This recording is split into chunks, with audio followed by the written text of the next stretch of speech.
Hey folks, and welcome back to Let's Play Gold Rush. I'm Obscure, and we're still back at Panama for the third time and final time. We've made it here. We're out in the Old West, finally. So we'll take a look around Sutters Fort. Well, as you can see, Jared's grown quite the beard, and his clothes have changed a little bit. We'll take a look. Through the south gate, you see the gates, the main, fort's main corral. And it looks like his language has changed a little bit too. I'll talk to this man, see what he has to say, see if he can welcome us. The lazy guy takes one look at you and says, "You look as green as grass, stranger, and I imagine you just pulled into the fort. Let me give you a few pointers." Okay. You might see something behind the text there. I'm guessing this was something that was taken out of the game, and at this scene, they forgot to erase it behind the text. It kind of flashes when you skip the words. If you can't tell, it's someone hanging. So I can kind of guess why they took it out. However, there are two instances in this game where you can get hung.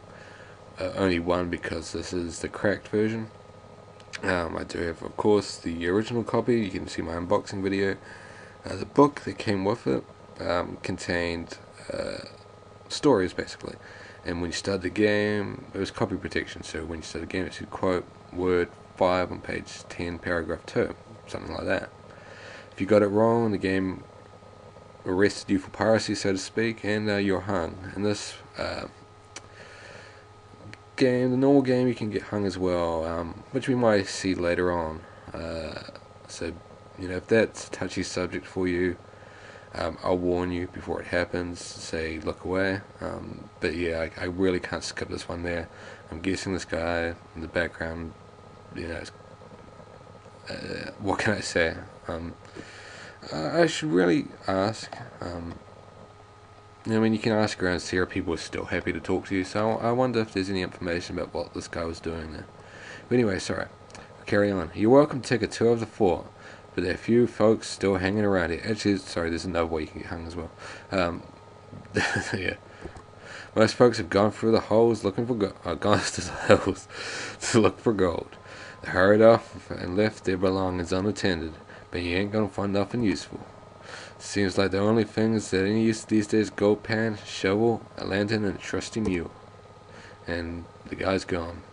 Does this guy have anything else to say? Yeah.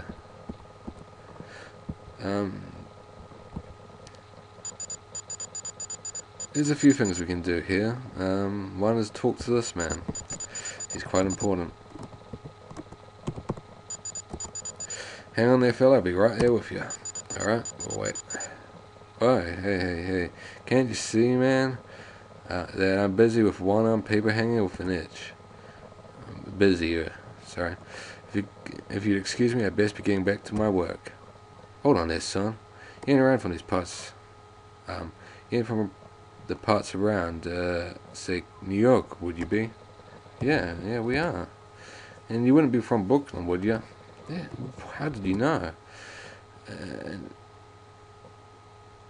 Your last name ain't, by chance, Don, Wilson, I think? I bet you've forgotten. Yeah, that's, and your first name would be, and my first name is Jared. That's, and you got a brother, dang burn it. My brother's name is Jake. Well, I'll be. I can't believe it. Lean over here, young fella. Listen close. I can't be talking too loud about this kind of thing. I got a message for you from your brother. I ain't got no notion of his whereabouts. All I got is a message. He wants you to know that in these parts, he's known as James. That's it, James. He won't tell nobody of his whereabouts, but he gave me this to give to you. Ain't no idea what it is for, but he wanted me to give it to you. So covered blacksmith covers you a branding iron. Now you know you're on the right trail to find your brother. He must be on something big, really big. Sorry if the audio was over the top there. Yeah. So we're on the right trail to find James or Jake or whatever. And we've got a branding iron for some reason, and they'll come in useful. Because we need to buy and brand on these mules, of course. but we can't afford it yet since we threw our money at pygmies in this case. I guess they're pygmies. Yeah, you know, natives who talked in very politically correct ways. Because we are playing straight off the Panama route. So in that way we do have the gold disc, but it has no use that I know of. It may, but I really don't know of any. There's a graveyard in the background. Yeah. Actually, I was just wondering something out loud in my head, but it's not really important. I'll explain later. There's a sign here. What does it say? The sign is a wooden sign hanging on the wall. Read sign. Could be specific. Trade and store.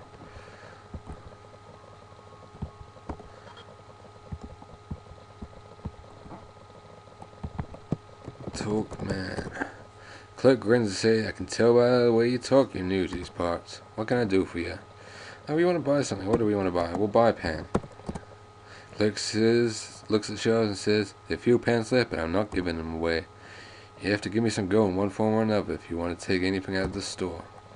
Well, what do we have this gold? We've got the gold flake, the gold coin, and the gold disc. Gosh. I'm trying to remember what the coin does. Or the flake does. Hold on a second, I'll be right back. Sorry about that, I just actually remembered, if you try giving him the flake, it's not enough. Clerk chuckles and says, I see you're fresh on the frontier. Gold flake that will get you nothing. Perhaps you have something else. So yeah, we have to give him the coin. I think maybe you could give him the gold disc, but I might try it. The clerk says, okay, I'll take your gold coin and here's your gold pan. I wish you the best of luck. So we can go, panning for gold, finally. Hip hip hooray. Anyway. And the other thing we want to do is, you might have seen the graveyard before, out in the distance. We'll take a look and see if we recognize any names. What does this grave say? Read grave. Dr. Samuel P. Upton, laid to rest July 1848, age 56 years, office upstairs. What about this one? Thomas O'Flaherty, a fine friend and a loving father, 1800 to 1847. Here lies Lester Moore, floor slugs from 44, no less, no more. Yep, well, if you haven't heard that one before, you haven't read anything or know anything or learned anything about how the West was won. Joshua Daly died in infancy, 1847. Mary Elizabeth Hanford, an infant daughter, died 1848. God knows why. Well, maybe he'll tell us. Katya M. Bronsky, Bronson-Kieski, departed this life on May 19th, 1946, aged 53 years and 21 days. Here lies a man whose crown was won by blowing in an empty gun. William Abel, died June 1847, aged 24 years. J.S. June, born November 27, 1806, died August 31st, 1848.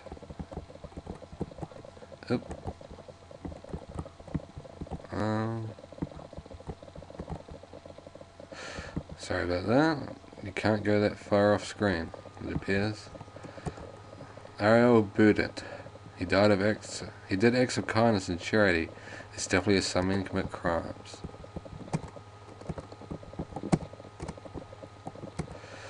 Little Arrow died April 1848.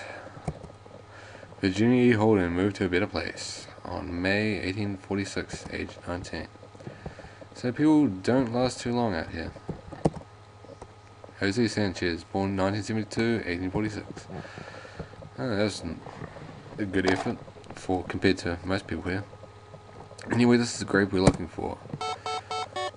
There's 3 hints on this. I'll leave you to deduce what they are. Actually, one we have to do. And as you can read, it's Wilson Marshall, died January 24, 1848.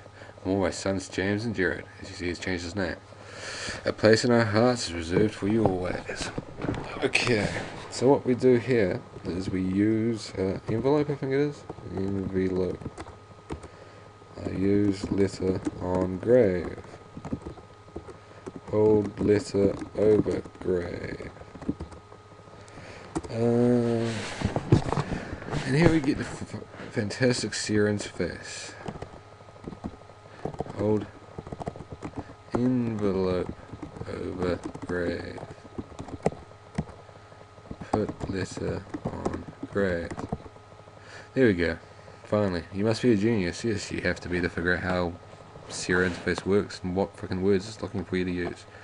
You must be a genius. You take your letter from your long lost brother out of your pocket and hold it up to the tombstone. So we have to position these letters or these holes in the right place to spell a room. Spell a room? Oops, I kind of told you what it was before you were meant to. Here we go. Almost got it.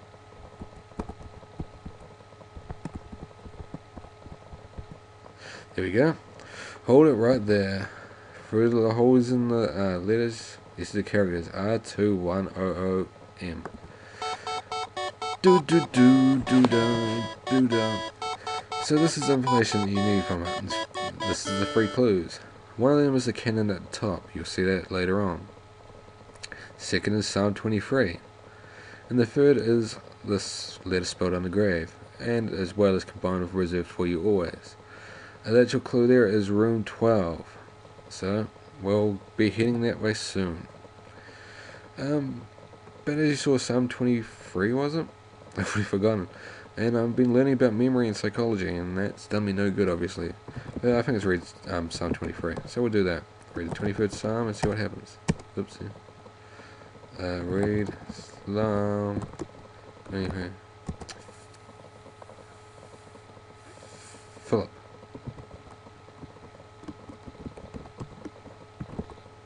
There we go. Sorry about that. My spelling's incredibly off. The Lord is my shepherd, and I shall not want to hear my great lies in the green paths. Okay. As you see there, the capital words are green pastures. And that's the hint there. We were meant to get points from that, weren't we? God. Oh well. You're meant to get points for it, but for some reason we didn't. Or maybe we did and I just was too blind to see. Either way, yes, you have learned all the clues there are defining our brother Jake. Pardon me. Anyway, no, actually, we'll go panning for gold, and then we'll wrap up the episode. And I'll show you what happens if you do something terribly, terribly wrong. So we can go panning for gold pretty much anywhere in the water where no one's around. But if someone's around, we get in a little bit of trouble for doing it. So you have to be careful. I can't remember how much gold you have to have. You can make, I think, 800 or something like that. There's a limit, but I can't quite remember what that limit is. However, I'm not going to go for the full limit. There's just no point to it. There is a certain amount of money that you need to complete the game, and that's pretty much as far as I'll be going. I might as well show another piece to the game, which is digging for gold. But really, yeah, I'm not really wanting to show every point that you can get for panning for gold and digging for gold. It's just, it really takes far, far too long. Wow, we walked this way and we haven't bumped into anyone. Also walking through out here, you can walk into bandits who will mug you and take everything you've got. So far we've been lucky. Actually, for me at least, it's always been very rare. I'm probably going to say I'm probably going to walk into a bandit straight away. But for pardon me, for me at least, it's been very, very rare that Jesus, lost my voice there. That we come across a bandit. Anyway, we'll save the game and save over boat. Panning, God, panning for gold. Now, as I was saying, there's one place where you can get hung, or two places, sorry, but this is one of them. If you come to an area where somebody else is panning, that means they've got a land claim for this area. It means you can't pan here, but if you do, you get hung for it. So I'm going to do that now. Again, like I said, if that's a touchy subject for you, you can close the video. There's going to be nothing else after this. So thanks for watching if you're tuning out, but stick around if you want to. Mine nearby shouts, "Hey man, you're panning in my claim. You'll hang for this." And as you see, we're greeted by all our friends and family and everything like that. Actually, come spoilers there as well. Come on, you yellow-berried coward. No one's going to walk up there for you. Walk this way. Not that way, you low-down slug. Walk straight ahead. Over that way. No. So you walk up to the gallows. Have the noose around your neck. Do you have any last words? Oops. I was meant to type something there. Wait. Ah, shit. Sorry about that. We'll try again. Do you have any last words? Well, what can I say?